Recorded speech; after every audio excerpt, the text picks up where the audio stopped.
It's May 22nd, 2026. Welcome to yes2hellwith.com. Today we are going to discuss one of the most misunderstood concepts in the founding era, Republican virtue. Modern ears often hear the word virtue and immediately assume moral preaching. But to the founders, Republican virtue meant something much deeper and much more practical. It referred to the moral and civic qualities necessary for free people to govern themselves responsibly. The founders understood something history had taught repeatedly. Republics do not survive simply because constitutions are written. They survive only when citizens and leaders possess enough discipline, restraint, and constitutional understanding to resist the natural human temptation toward power and corruption. That is why men like John Adams, Madison, and Washington spoke constantly about morality, public character, and civic responsibility.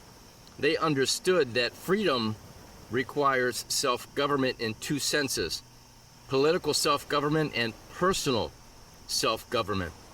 A population incapable of discipline eventually demands increasing external control, and leaders lacking virtue eventually place ambition above constitutional restraint.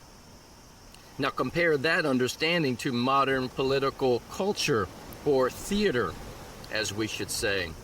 Today, much of public life rewards attention-seeking, tribal outrage, vanity, media warfare, and permanent political conflict. Politics increasingly operates like entertainment. And when entertainment values dominate political culture, statesmanship declines. The founders feared exactly this kind of degeneration. They studied the collapse of earlier republics and repeatedly observed the same pattern. As civic virtue weakens, populations become more emotionally reactive and more dependent upon centralized systems and less capable of sustaining freedom responsibly. Meanwhile, ambitious leaders become increasingly willing to expand power, manipulate public fears, and preserve institutional authority. This is why the founders treated constitutional limitation as inseparable from moral character. A constitution alone cannot restrain people who no longer believe that restraint matters. And this may be one of the deepest crises facing modern America. Not merely disagreement, not merely polarization, but the erosion of the civic and moral foundations necessary to preserve Republican government itself.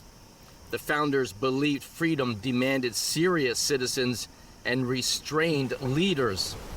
Without those qualities, they feared republics would slowly transform into systems where freedom survives only symbolically, while centralized administration expands continuously.